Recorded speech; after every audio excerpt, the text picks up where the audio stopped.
I'm Meredith McNeil. I'm the Director of Education for Rush Philanthropic Arts Foundation.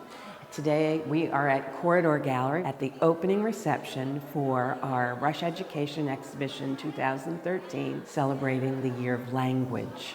On display in the exhibition are projects from all of our programs. Painting, drawing, sculpture, installations, sound pieces. Language is a universal concept. We can learn from language many things. We can make art that becomes language. We can make work about language or inspired by language. Language is communication, and that is the basic idea one tries to get at as an artist, to communicate an idea. Rush Toddlers is our newest program for students 2.5 to 3.5 years old. They were given a letter, which they then thought of a word that came from that letter, and then we gave them all cameras. And we went on a walking tour of the neighborhood where they would look for an example of that word. Rush Kids is our original program serving children who are 7 to 14. One of the projects that you see on display, they read several pages of translations of the haiku, and the haiku is about a frog jumping into a pond. We worked on how you present in public, so this program goes a lot further than even this deep content and art-making material to how you talk about artwork, how you present yourself, and how you speak in public. Rush Gallery in School happens in the school. It's in schools across the city at Rush Gallery at MS 226. There are 3 windows on display. They are of 3 different poets, Pablo Neruda, the one with the bottles. The one in the center is Langston Hughes' home in Harlem, and the one on the end is Elizabeth Barrett Browning's home in Italy with beautiful watercolor.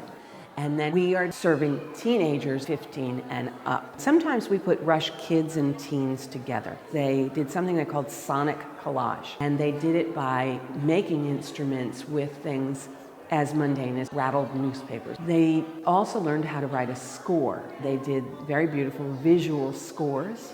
Then the students worked in teams. One would take her or his own score, go up to the front of the room, select several musicians with the person who wrote the score conducting and the musicians playing whatever instrument that they chose to create the sound.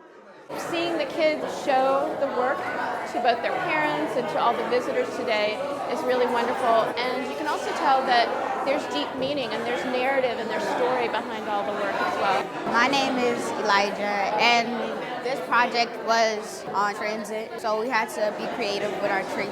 Mine says, "Your mind is your business." What I'm really amazed at is how personal the work is. I'm really impressed by what they learned. It's just wonderful what kids can learn to do if people guide them and support their development. My name is Adani Russell, and I'm with Rush Teens. We did self-portraits, posing in very majestic poses.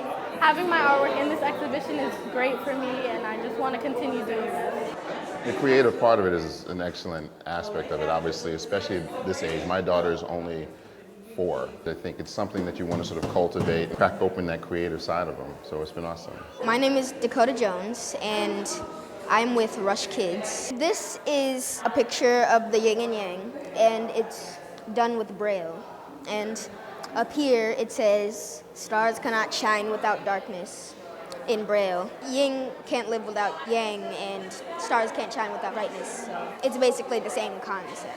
Rush Education brings a lot to students, and I think that one of the things that's most important to realize is that we affect people at sort of the core of their being. Whether they become an artist or not, it's something they always have with them. They can look at the world in a different way.